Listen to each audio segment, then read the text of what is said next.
Hey, how's it going everyone? Welcome to our video. Today we are working on my daughter's trike, which is in need of repair. No, I'm joking. Today we're working on the Untitled Leon and we're going to be changing the coolant and the auxiliary water pump as well. So let's get cracking.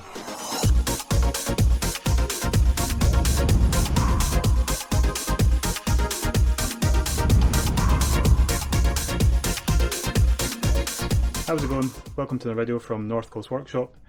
Today I've done a change of angle because I've been told off for having the tumble dryer in the background of my videos. So today I'm just going to do it by hand, freestyle, and we're going to work away on the Untitled Leon today, changing the coolant and also the auxiliary water pump, which I wasn't aware of at first, but it's been causing a rattling noise after I've been turning the car off. It's been whirring away, making a strange noise. So we've got a brand new pump to put on the car, and also since we're going to drain the whole coolant system at the same time, we've got new coolant to put back in place of it. And I'm getting to do this all just now because the wife's taking the daughter out for a wee walk. It's quite bright, you probably can't see through the camera, but it's a glorious day outside. Really windy, so that's why the car is in the garage. And yeah, looking to get this done before they get back from their walk.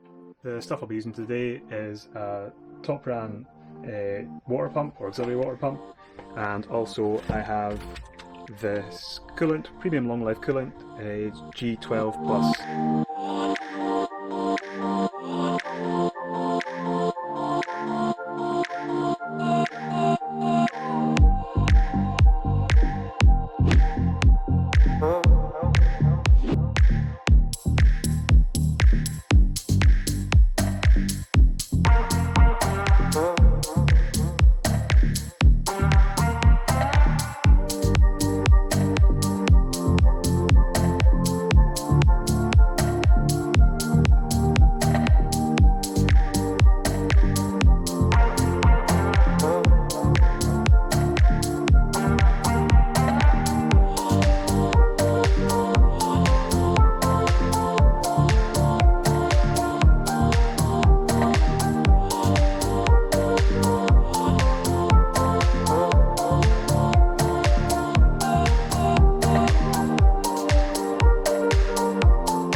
So that's the car now finished.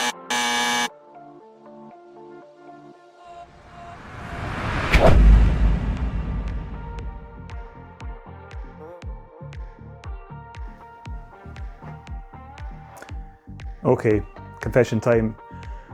This job I'm doing just now in this video isn't being done correctly, or it's not been done wrong, but it's not been done as best it can. Kev in the past, about 1 week ago, he's unaware of what I know now, so I've read up on a few things.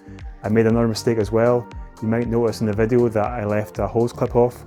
Well, yep, my bad. It didn't go back on at all at any point in this video, and after the video was filmed and I drove the car away on a longer journey, the hose popped off completely. Anyway, Kev doesn't know that the coolant system holds 8 litres and not just what the coolant came out of the car when the hose was popped off. So what I'm going to do is quickly explain why this happens and what you can do to actually refresh all the coolant in the system and not just the stuff that comes out when you pull a hose off.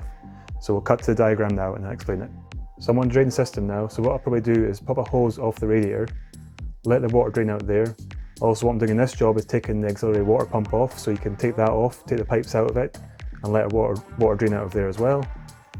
Then what will happen is the expansion bottle will start to go down as the water runs through the system, the radiator will empty, water pipes will empty as well, but the amount of water you'll get in there is only about 3 to 4 litres roughly. And if the system holds about 8 litres, that means there's still 4 to 5 litres sitting in the system. Most of it is probably in the engine block, keeping the engine cool, and other pipes that go up to, say, the water pump or the heater matrix. And these pipes aren't free enough to let the water run out of them completely. So this is why these parts of the system hold the water and you only get about half the capacity in the bucket. So the way I'm going to do this is take the pipe off the bottom of the radiator and the water pump that I've been doing earlier on, let the water drain out as much as I can, put the pipes back on and fill the system with deionized water through the expansion bottle, and then let it all run through the system, keep the engine on running with the heaters going, keep this expansion bottle topped up until the system is completely full. Then once the engine's got up to temperature, turn the engine off, take the pipe back off the radiator and the auxiliary water pump, let the water drain out, and this is the point the water should be getting clearer. What's happening is the water is getting diluted every time we're putting this deionized water into the system. The water that's still in the system is getting diluted and cleaned. So popping the pipes off again, emptying the system, putting the pipes back on, putting deionized water back into the coolant expansion bottle, running the engine with the heaters on inside the car, making sure there's no air gaps. Then once the level's reached again, turn the engine off and do the same again. I did this 3 times in total, and I'll show you the bottles of the used coolant that I've been storing to dispose of correctly, and you can see the different shades and different colours of them as they've been getting weaker and weaker. So now what's happened is I've taken out roughly 4 litres of water from the system, and the 4 litres that remain in the system should be reasonably clean deionized water with maybe small traces of the old coolant left in the system. So the plan next is to add my coolant, my new coolant, to the system, and what I'm looking for is a ratio of 1:1, so 1 part coolant to 1 part deionized water. So if I've got 4 litres of left in the system, I'm going to add 4 litres of coolant as well, and that'll give me a 1:1 ratio. Now depending on your climate, you might want to add a stronger ratio or a weaker ratio. So at the back of the bottle you'll see the ratios of coolant to deionized water. So yep, I've learned from a mistake. Hopefully those help you out if you're about to do coolant yourself and you don't make the same mistake as I do.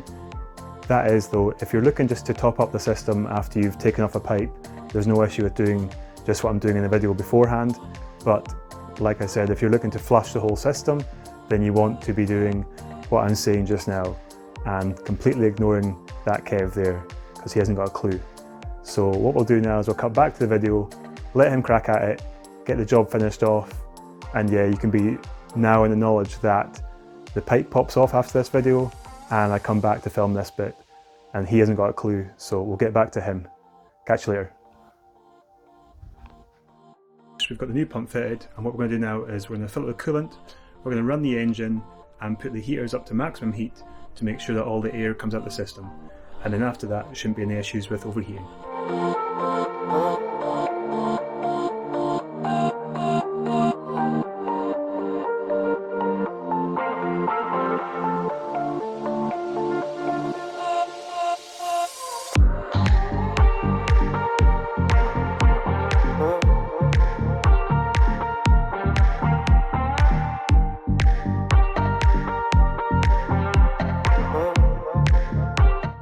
So that's it, the car's all done. The heaters are working fine, seems to be holding the level of the coolant really well. I'm going to take the car one quick drive out the road just to make sure it's all working fine and top up the levels if required, and that's the job done. Hardest bit of the job I thought was just getting the clips back on the hoses, just because of the angles, and there's not much space in there with the radiator in the way as well. But overall, pretty straightforward job, and now hopefully that will be the end of the rattling noise when I stop the engine. If you've enjoyed the video, hit the thumbs up button, and I'll see you next time. Cheers.